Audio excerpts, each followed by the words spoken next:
I'm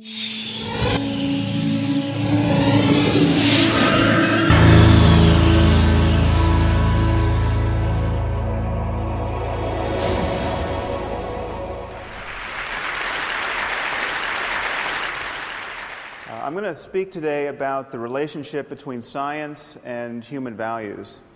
Now, it's generally understood that questions of morality, questions of good and evil and right and wrong, are questions about which science officially has no opinion. It's thought that science can help us get what we value, but it can never tell us what we ought to value. And consequently, most people, I think most people probably here, think that science will never answer the most important questions in human life. Questions like what is worth living for, what is worth dying for, what constitutes a good life.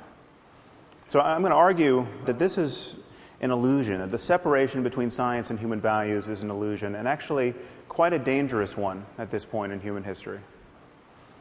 Now, it's often said that science cannot give us a foundation for morality and human values because science deals with facts, and facts and values seem to belong to different spheres.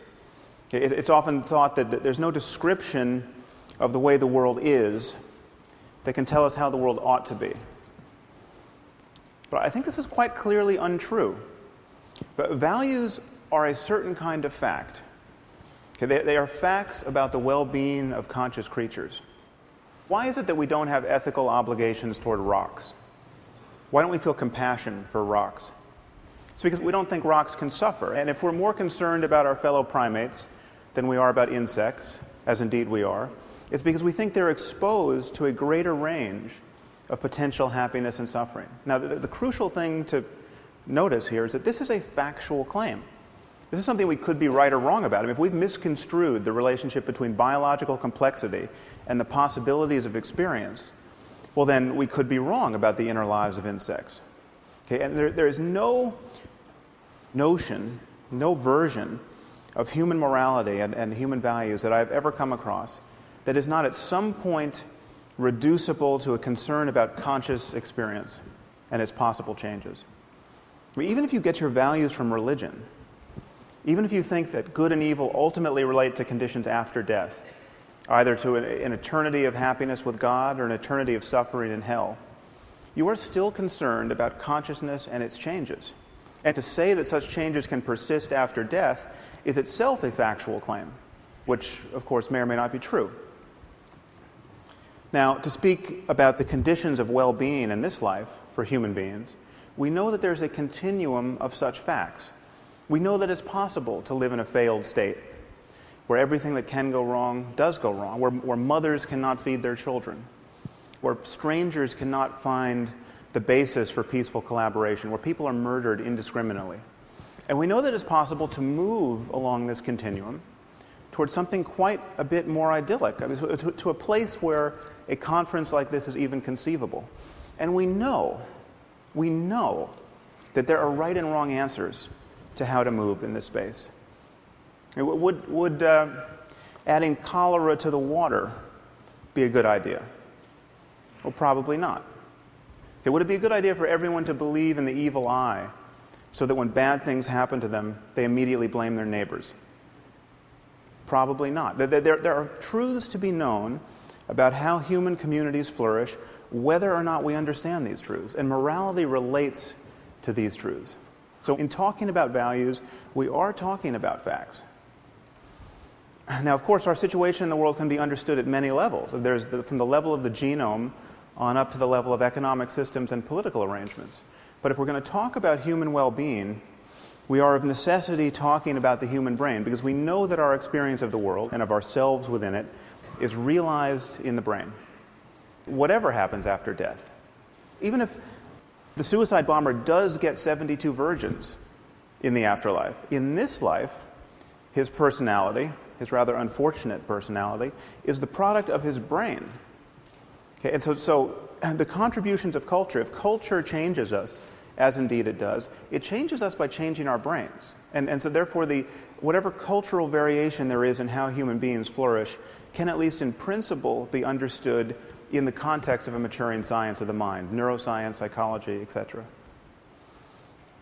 So what I'm arguing is that values reduced to facts about the conscious experience of conscious beings, and we can therefore visualize a space of possible changes in the experience of these beings. And I think of this as a kind of moral landscape with peaks and valleys that correspond to differences in the well-being of conscious creatures, both personal and collective. And one thing to notice is that perhaps there are states of human well-being that we rarely access, that few people access, and these await our discovery. Perhaps some of these states can be appropriately called mystical or spiritual. Perhaps there are other states that we can't access because of how our minds are structured, but other minds possibly could access them. Now, let me be clear about what I'm not saying. I'm not saying that science is guaranteed to map this space, or that we will have scientific answers to every conceivable moral question. I don't think, for instance, that you will one day consult a supercomputer to learn whether you should have a second child, or whether we should bomb Iran's nuclear facilities, or whether you can deduct the full cost of TED as a business expense. But if questions affect human well-being, then they do have answers, whether or not we can find them. And just admitting this, just admitting that there are right and wrong answers to the question of how humans flourish, will change the way we talk about morality, and it will change our expectations of human cooperation in the future. And for instance, there are 21 states in our country where corporal punishment in the classroom is legal, where it is legal for a teacher to beat a child with a wooden board hard, raising large bruises and blisters and even breaking the skin. And hundreds of thousands of children, incidentally, are subjected to this every year. The locations of these enlightened districts, I think, will fail to surprise you. We're not talking about Connecticut. And the rationale for this behavior is explicitly religious. The creator of the universe himself has told us not to spare the rod lest we spoil the child. This is in Proverbs 13 and 20 and I believe 23. But we can ask the obvious question, okay, is it a good idea, generally speaking, to subject children to pain and violence and public humiliation as a way of encouraging healthy emotional development and good behavior? Okay. Is there any doubt that this question has an answer and that it matters? Now, many of you might worry that the notion of well-being is truly undefined and seemingly perpetually open to be reconstrued. And so then how, therefore, can there be an objective notion of well-being? Well, consider by analogy the concept of physical health. I mean, the concept of physical health is undefined, as we just heard from Michael Spector. It has changed over the years.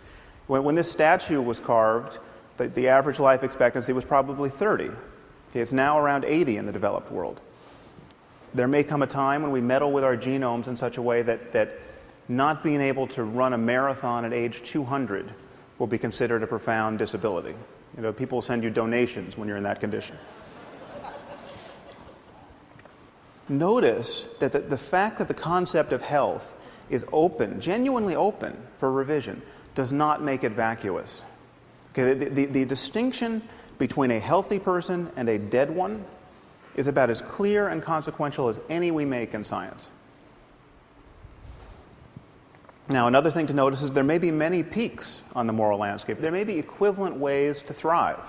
Okay, there may be equivalent ways to organize a human society so as to maximize human flourishing. Now, why wouldn't this undermine an objective morality? Well, think of how we talk about food. I would never be tempted to argue to you that there must be one right food to eat. There's clearly a range of materials that constitute healthy food. But there's nevertheless a clear distinction between food and poison. Okay, the fact that there are many right answers to the question, what is food, does not tempt us to say that there are no truths to be known about human nutrition. Now, many people worry that a universal morality would require moral precepts that admit of no exceptions. So, for instance, if it's really wrong to lie, it must always be wrong to lie.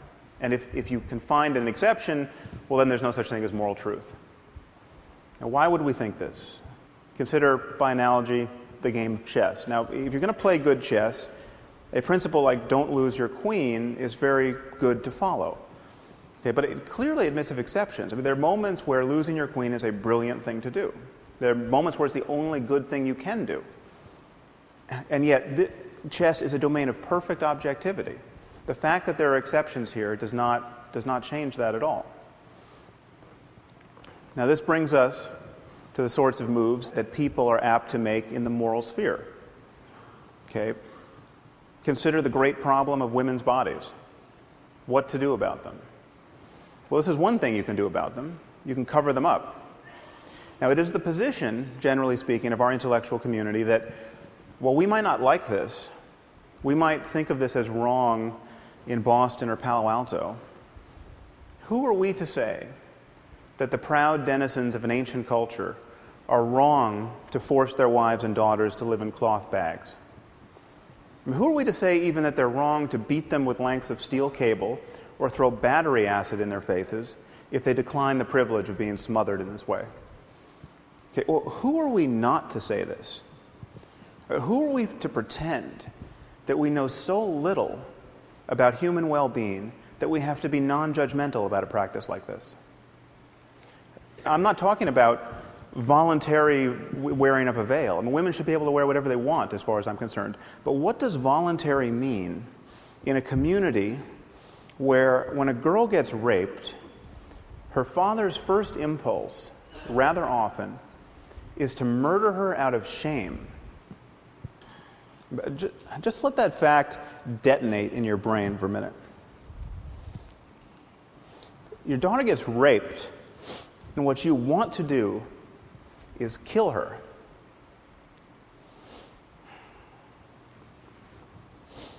What are the chances that represents a peak of human flourishing?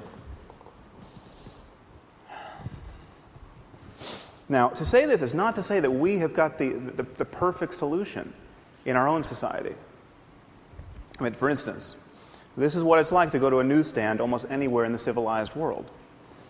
Now, granted, for many men, it may require a degree in philosophy to see something wrong with these images.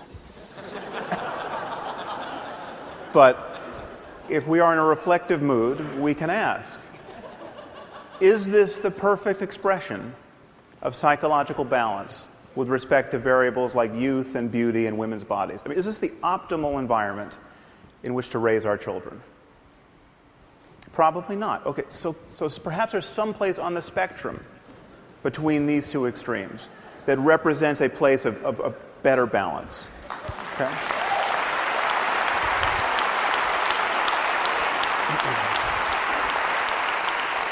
But perhaps there are many such places. I mean, again, given other changes in human culture, there may be many peaks on the moral landscape. But the thing to notice is that there will be many more ways not to be on a peak. Now, the irony, from my perspective, is that the only people who seem to generally agree with me and who think that there are right and wrong answers to moral questions are religious demagogues of one form or another. And of course, they think they have right answers to moral questions because they got these answers from a voice in a whirlwind. Okay, not because they made an intelligent analysis of the causes and condition of human and animal well-being. And in fact, the endurance of religion as a lens through which most people view moral questions has separated most moral talk from real questions of human and animal suffering. This is why we spend our time talking about things like gay marriage and not about genocide or nuclear proliferation or poverty or any other hugely consequential issue. But the demagogues are right about one thing. We need a universal conception of human values. Now, what stands in the way of this? Well, one thing to notice is that we do something different when talking about morality, especially secular, academic, scientist types. When talking about morality, we value differences of opinion in a way that we don't in any other area of our lives. So, for instance, the Dalai Lama gets up every morning meditating on compassion, and he thinks that helping other human beings is an integral component of human happiness. Okay, on the other hand, we have someone like Ted Bundy. Ted Bundy was very fond of abducting and raping and torturing and killing young women. Okay, so we appear to have a genuine difference of opinion about how to profitably use one's time. Okay. Most Western intellectuals look at this situation and say, well, there's nothing for the Dalai Lama to be really right about, or for Ted Bundy to be really wrong about, that admits of a real argument, that it potentially falls within the purview of science. Okay, that he likes chocolate, he likes vanilla. There's nothing that one should be able to say to the other that should persuade the other. Now notice that we don't do this in science. On the left you have Edward Witten. He's a string theorist. If you ask the smartest physicists around, who's the smartest physicist around, in my experience, half of them will say Ed Witten. The other half will tell you they don't like the question. So, what would happen if I showed up at a physics conference and said string theory is bogus? It doesn't resonate with me. It's not how I choose to view the universe at the smallest scale. I'm not a fan. Okay, well, nothing would happen because I'm not a physicist. I don't understand string theory. I'm the Ted Bundy of string theory. Okay? I wouldn't want to belong to any string theory club that would have me as a member. Okay? But this is just the point. Okay? Whenever we are talking about facts, certain opinions must be excluded. That is what it is to have a domain of expertise. That is what it is for knowledge to count. How have we convinced ourselves that in the moral sphere there is no such thing as moral expertise, or moral talent, or moral genius even? How have we convinced ourselves that every opinion has to count? How have we convinced ourselves that every culture has a point of view on these subjects worth considering? Does the Taliban have a point of view on physics that is worth considering? No. Okay. How is their ignorance? How is their ignorance any less obvious on the subject of human well-being?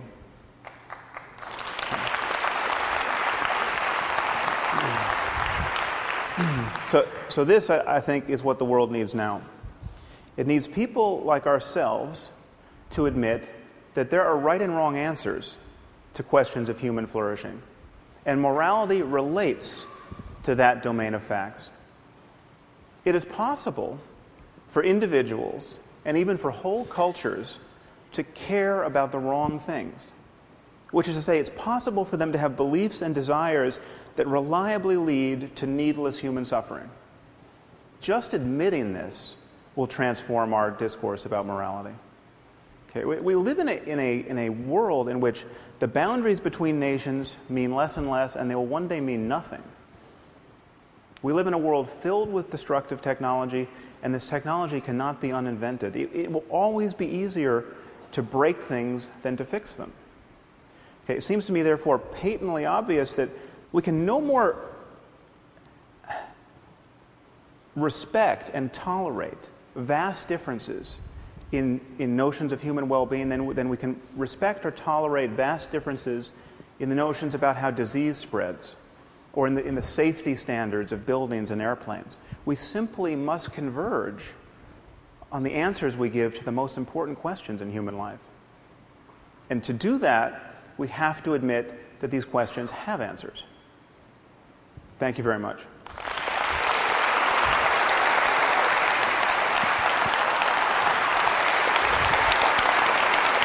Thank you.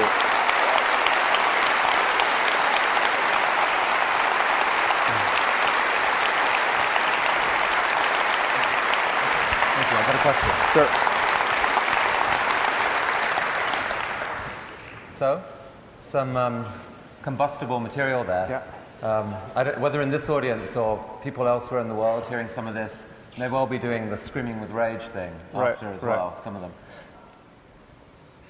Language seems to me is really important here. When you're talking about the veil, you're talking about women dressed in cloth bags. I've lived in the Muslim world, spoken with a lot of Muslim women, and some of them would say something else. They would say, no, this is a celebration of female specialness. It helps build that, and it's an expression, it's a result of the fact that, and this is arguably a sophisticated psychological view, that male lust is not to be trusted. Right. I mean, can you engage in a conversation with that kind of woman without seeing kind of cultural imperialist? Yeah, well, I think I tried to broach this in a sentence watching the clock ticking, but the question is, what is voluntary in a context where men have certain expectations and and you're guaranteed to be treated in a certain way if you don't veil yourself. And so if anyone in this room wanted to wear a veil or a very funny hat or tattoo their faces, I think we should be free to voluntarily do whatever we want, but we have to be honest about the constraints that these women are placed under. And so I think we shouldn't be so eager to always take their word for it, especially when it's 120 degrees out and you're wearing a full burqa. A lot of people, want to believe in this concept of moral progress, but can you reconcile that? I think I understood you to say that you could reconcile that with a world that doesn't become one-dimensional, where we all have to think the same. Paint your picture of what, rolling the clock 50 years forward, 100 years forward, how you would like to think of the world, balancing moral progress with richness. Well, I think once you admit that we are on path toward understanding our minds at the level of the brain in some important detail, then you have to admit that we are going to understand all of the positive and negative qualities of ourselves in much greater detail. So we're going to understand positive social emotion, like empathy and compassion. And we're going to understand the factors that encourage it, whether they're genetic, whether they're how people talk to one another, whether they're economic systems. And insofar as we begin to shine light on that, we're inevitably going to converge on that fact space. So everything is not going to be up for grabs. It's not going to be like, veiling my daughter from birth is just as good as teaching her to be confident and well-educated in the context of men who do desire women. So I don't think we need an NSF grant to know that compulsory veiling, is a bad idea. But at a certain point, we're going to be able to scan the brains of everyone involved and actually interrogate them. Do people love their daughters just as much in these systems? And I think they're clearly right answers to that. And if the results come out that actually they do, are you prepared to shift your instinctive current judgment on some of these issues? Well, yeah, modulo one obvious fact that you can love someone in the context of a truly delusional belief system, so that you can say, because I knew my gay son was going to go to hell if he found a boyfriend, I chopped his head off, and that was the most compassionate thing I can do. If you get all those parts aligned, yes, I think you could probably be feeling the emotion of love. But again, then we have to talk about well-being in a larger context. And it's all of us in this together. It's not one man feeling ecstasy and then blowing himself up on a bus. Sam, this is a conversation I would actually love to continue for hours. We don't have that, but maybe another time. Thank you for coming to TED. Really an honor. Thank you. Thank you.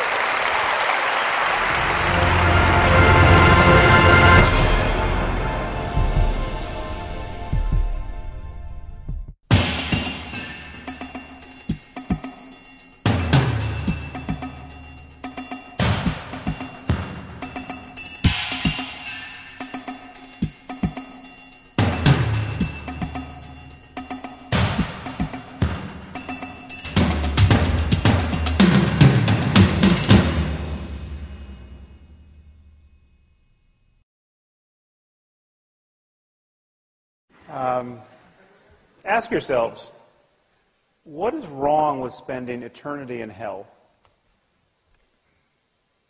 Well, I'm told it's rather hot there, for one. Dr. Craig is not offering an alternative view of morality. Okay, the whole point of Christianity, or so it is imagined, is to safeguard the eternal well-being of human souls. Now, happily, there's absolutely no evidence that the Christian hell exists.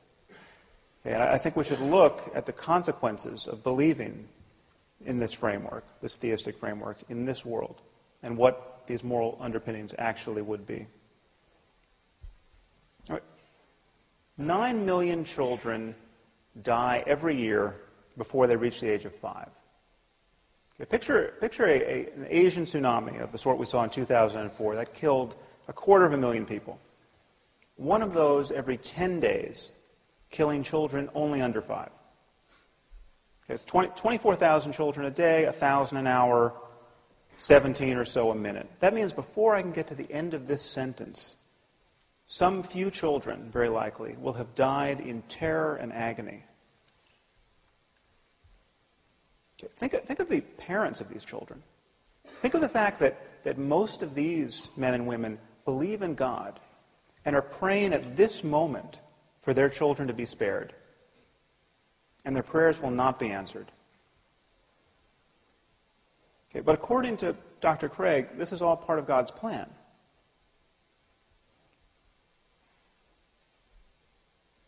Any God who would allow children by the millions to suffer and die in this way, and their parents to grieve in this way, either can do nothing to help them or doesn't care to. He is therefore either impotent or evil.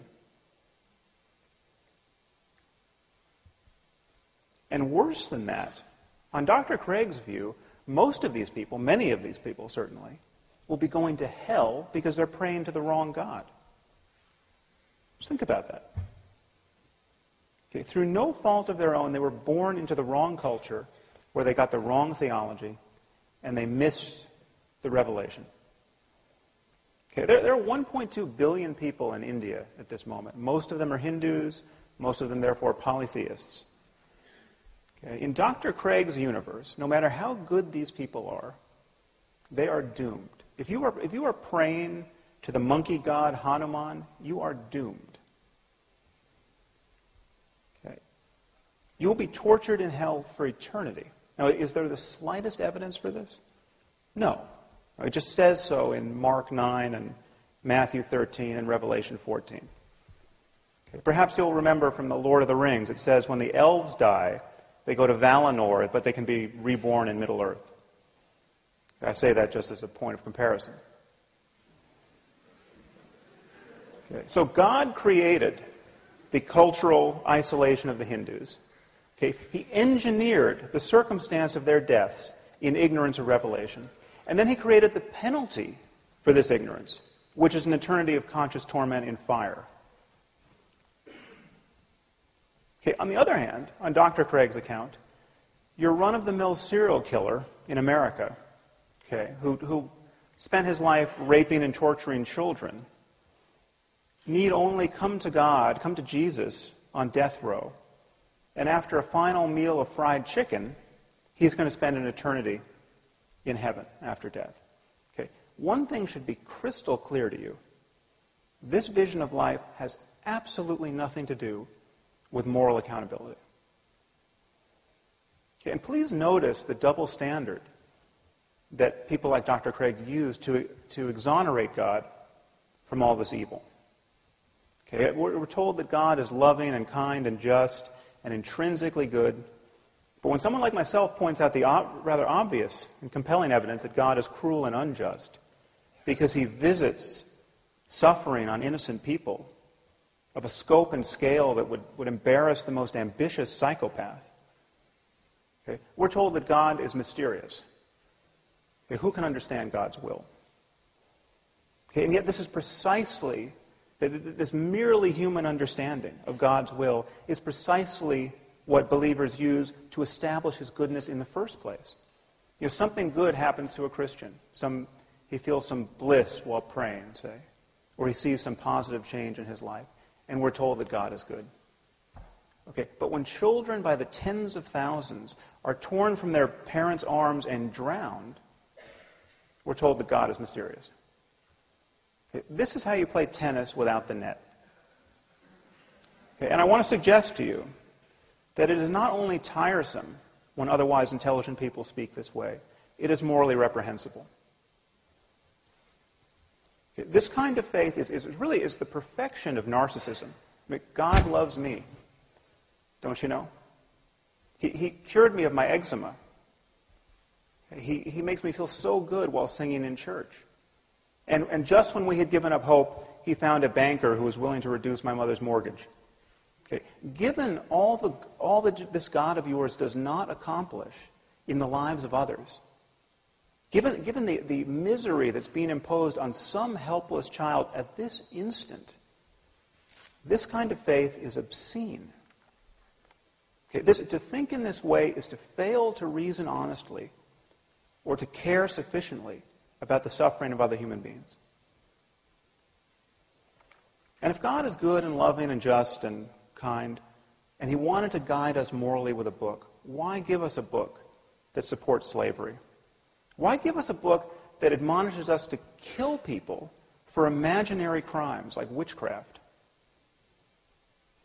Now, of course, there's a way of not taking these questions to heart. Okay, according to Dr. Craig's divine command theory, God is not bound by moral duties. God doesn't have to be good. Whatever he commands is good. So when he commands that the Israelites to slaughter the Amalekites, that behavior becomes intrinsically good because he commanded it. Okay, well, here we're being offered, I'm glad he raised the issue of psychopathy, we're being offered a psychopathic and psychotic moral attitude. It's psychotic because this is completely delusional. There's no reason to believe that we live in a universe ruled by an invisible monster, Yahweh. But it is psychopathic because this is a total detachment from the well-being of human beings. This so easily rationalizes the slaughter of children. Okay, just think about the Muslims at this moment who are blowing themselves up, okay, convinced that they are agents of God's will. There is absolutely nothing that Dr. Craig can say against their behavior in moral terms, apart from his own faith-based claim that they're praying to the wrong God. Okay, if they had the right God, what they were doing would be good on divine command theory.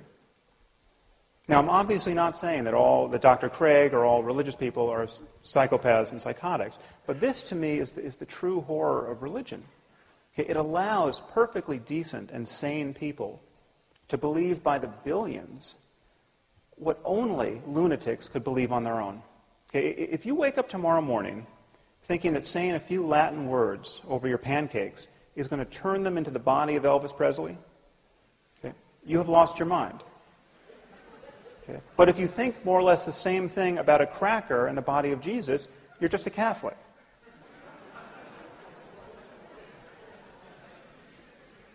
And I'm not the first person to notice that it's a very strange sort of loving God who would make salvation depend on believing in him on bad evidence.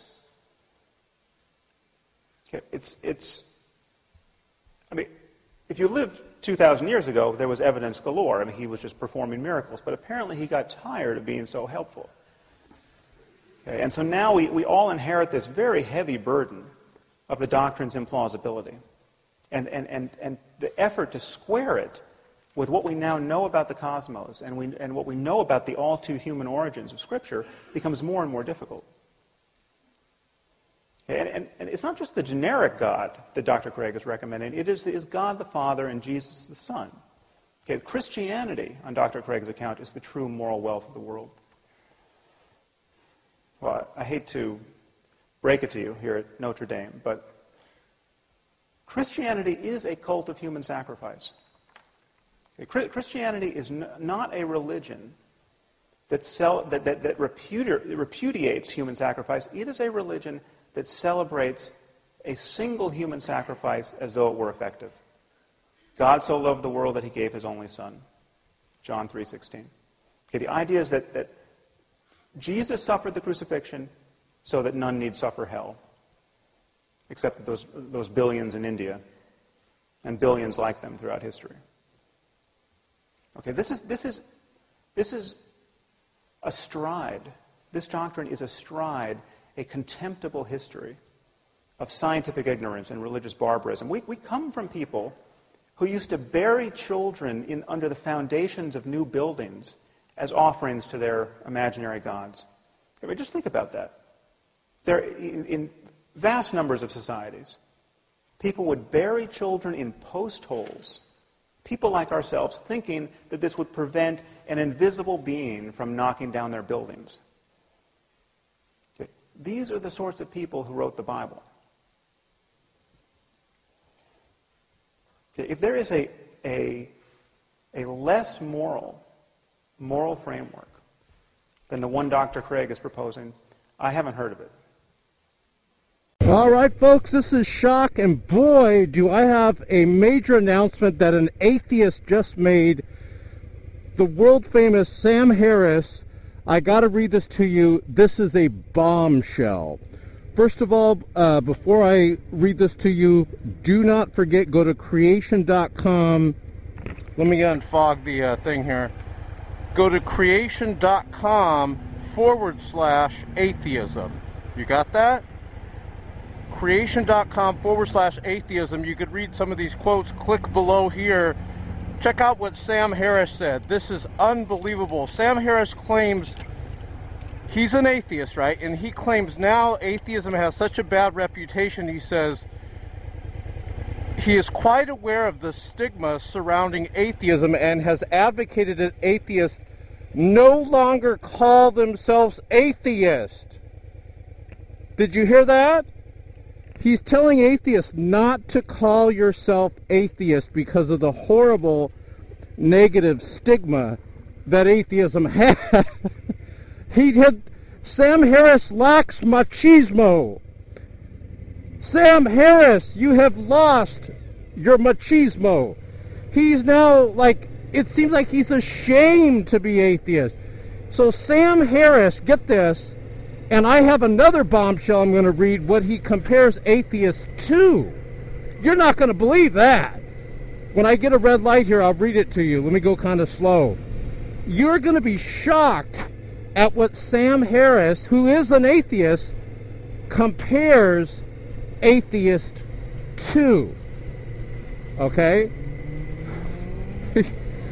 This is unbelievable, and I got the red light, so let's read it to you here. Check this out. Okay.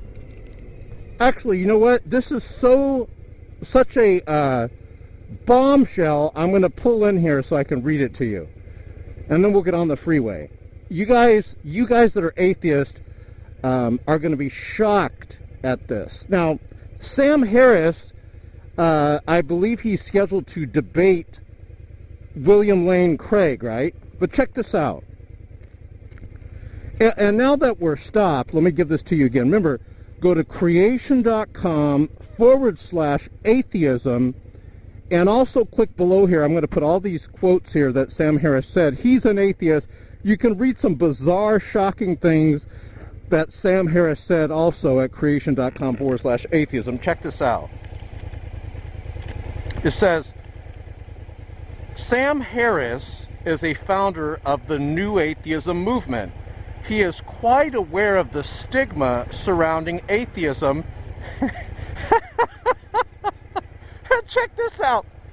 He's even advocated that atheists no longer call themselves atheists.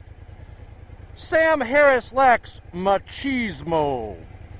Sam Harris does not have the courage to call himself what he is, an atheist. In fact, Sam Harris has said concerning the label of atheist, it's right next to child molester as a designation.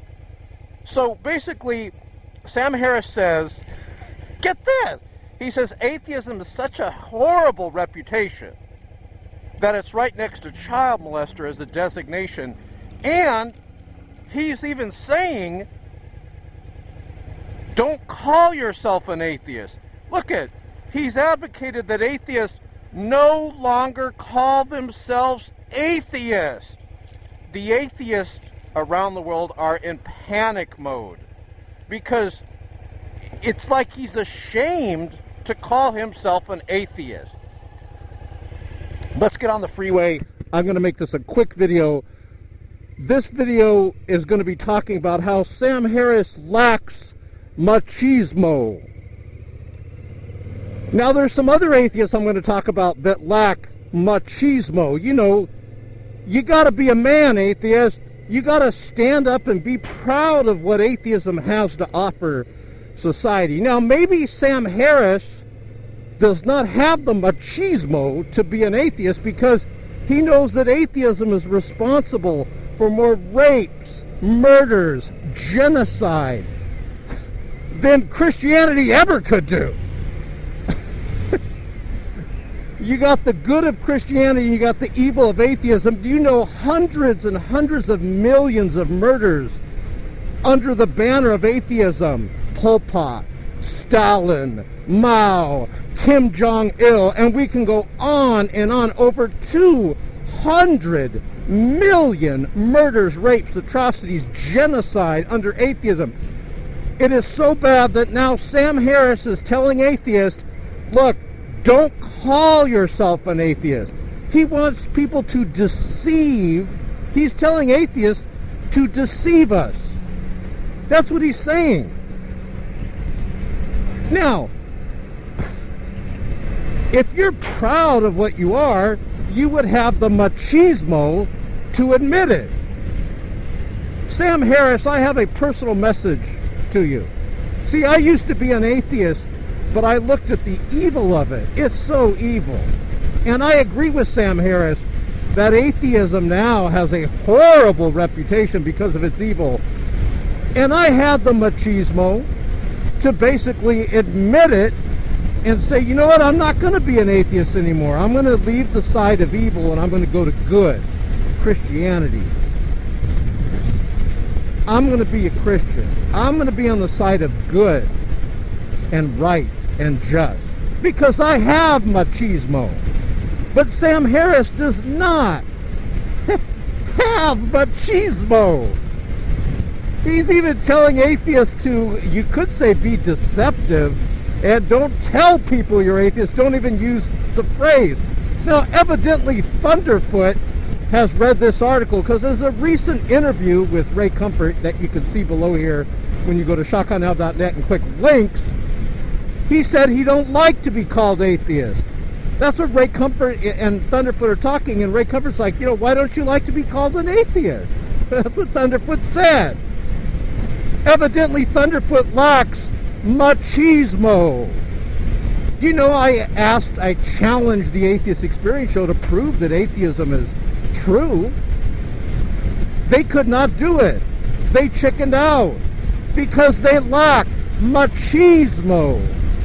Do you know, I challenged the #1 atheist on YouTube, The Amazing Atheist. I call him, and I'm not happy about it, but I call him the amazingly hellbound atheist because he is on his way to hell, unfortunately. The amazingly hellbound atheist waved the white flag of surrender when I challenged him 4 times to prove that atheism is even true because it's a bunch of cow manure. And he admitted, and I quote, I cannot prove that atheism is true or accurate because he too lacks machismo. So we got the Atheist Experience Show lacking machismo. We got Thunderfoot and the amazingly hellbound atheist lacking machismo. Thunderfoot hates to be called atheist. He told Ray Comfort he don't like to be called atheist, and I don't blame him. Look at the horrible reputation that atheism has. Now we got the guy in Arizona, that atheist guy that killed that little girl and all those other people. He was atheist. And now, ladies and gentlemen, let's add to the list of people that lack machismo. Sam Harris, the atheist, who says atheists have as good a reputation in society as child molesters, and that's why atheists should not call themselves atheists. You have got to read this bombshell. Atheists are now saying, look, let's hide our atheism. We're ashamed of it. It's got to be that. Sam Harris, I have a personal message to you. Where is your machismo? I want you to hear something, Sam Harris. I am proud to be a Christian. I don't have to hide it in shame. I don't have to hide it. Is it because I have machismo? Is it because Sam Harris lacks machismo? I say yes, ladies and gentlemen. Check out this bombshell below. Click the links below here. And don't forget to go to what I told you, creation.com/atheism. You'll see the link below here. Look at the bizarre quotes that Sam Harris is saying. Sam Harris, what happened, man? You lack machismo. God bless you guys. You can't write comedy like this. Sam Harris saying, you know, don't tell people that you're an atheist anymore because it has a bad reputation. Isn't the logical thing just to leave the cow manure of atheism like I did? We all know atheism is a losing proposition. When you have to hide the fact that you're an atheist, it's game over, atheism. You lose.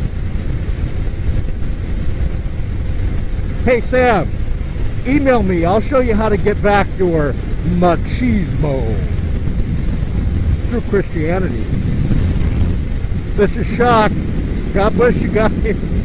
Click below here, read the article. Sam Harris is lacking in machismo. I want to talk about Islam for a moment because I think we are wise to be concerned about it.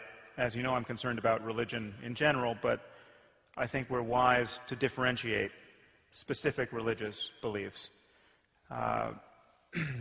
And we are, I think, quite encumbered by political correctness and just frank confusion on this front.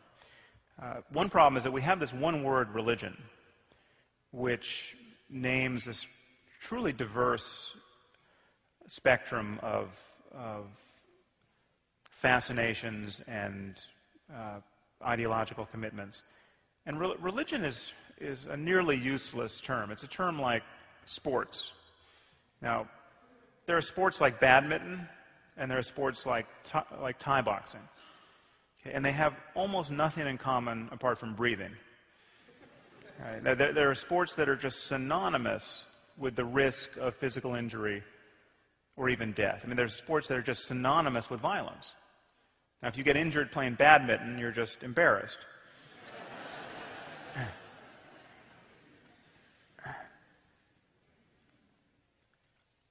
We're facing a problem at this moment. There is, I'm happy to say, a religion of peace in this world, but it's not Islam. Okay. To call Islam a religion of peace, as we hear ceaselessly reiterated, is completely delusional. Now, Jainism actually is a religion of peace.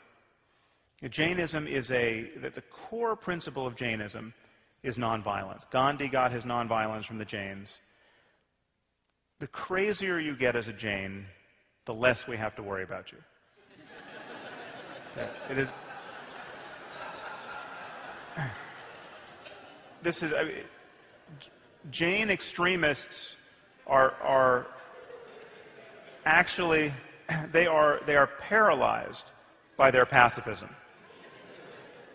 Jain extremists just they can't take their eyes off the ground when they walk lest they step on an ant. They filter every sip of water through cheesecloth lest they swallow and thereby kill a bug. I mean, needless to say, they're vegetarian. So the problem, notice, the problem is not religious extremism, okay, because extremism is not a problem if your core beliefs are truly nonviolent. The problem isn't fundamentalism, which we often hear this said. These are euphemisms. I mean, the only problem with Islamic fundamentalism are the fundamentals of Islam. Now, we have Mullah Omar and Osama bin Laden and Khalid Sheikh Mohammed. These guys agree about the nature of reality and how to live within it. And the problem is they are giving a very plausible version of the faith. Osama bin Laden is not the Reverend Jim Jones of the Muslim world. It would be wonderful if he were. But the problem is he is giving a truly straightforward version of Islam, and you really have to be an acrobat to figure out how he's distorting the faith. Now, if these guys were Jains or Buddhists or Amish or Quakers, it would be patently obvious how they were distorting their religion. I mean, in fact, their behavior would be unintelligible. Okay, it is not obvious by the light of Islam, and this is just a fact we have to speak honestly about. And no one should be speaking more honestly about this and more volubly about this than moderate Muslims. Moderate Muslims have to find some way to grapple with this fact. But to say that Osama bin Laden is David Koresh is just a lie, and it's a dangerous lie at this point. Now, I just want to rehearse for you what these core beliefs are and what they entail. The belief is that Muhammad got the Quran directly from the Archangel Gabriel in his cave in the 7th century. And it is the perfect word, therefore, of the creator of the universe. I apologize for the cartoonish nature of this image of Muhammad, but quality images are difficult to come by at the moment.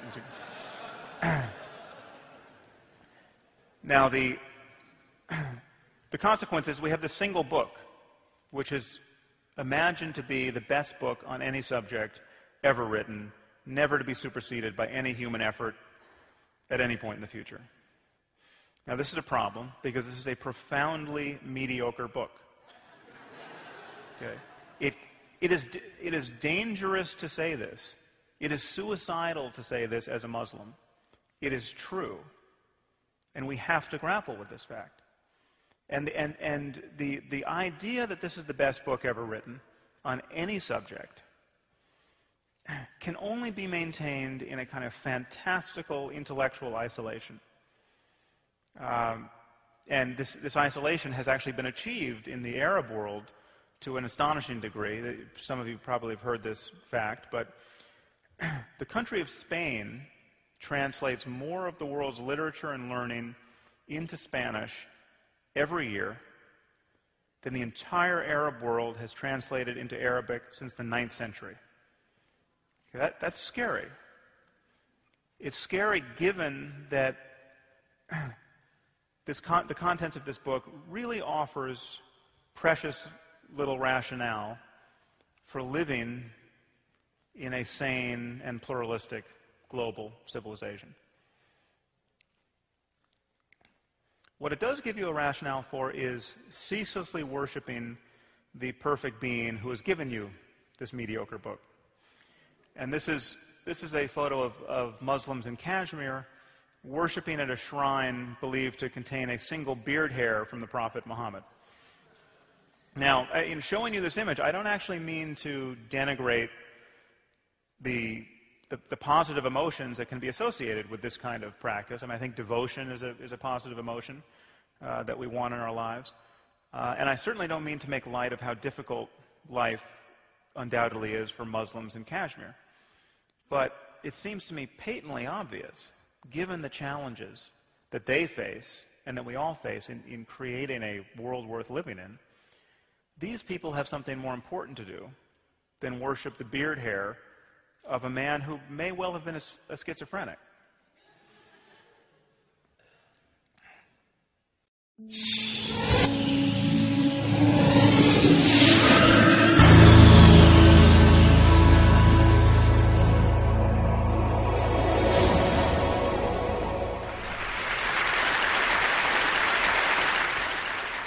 I'm going to speak today about the relationship between science and human values. Why is it that we don't have ethical obligations toward rocks? Now, the irony, from my perspective, is that the only people who seem to generally agree with me and who think that there are right and wrong answers to moral questions are religious demagogues of one form or another. Just let that fact detonate in your brain for a minute. What are the chances that represents a peak of human flourishing? And we know that it's possible to move along this continuum towards something quite a bit more idyllic, I mean, to a place where a conference like this is even conceivable. Thank you very much.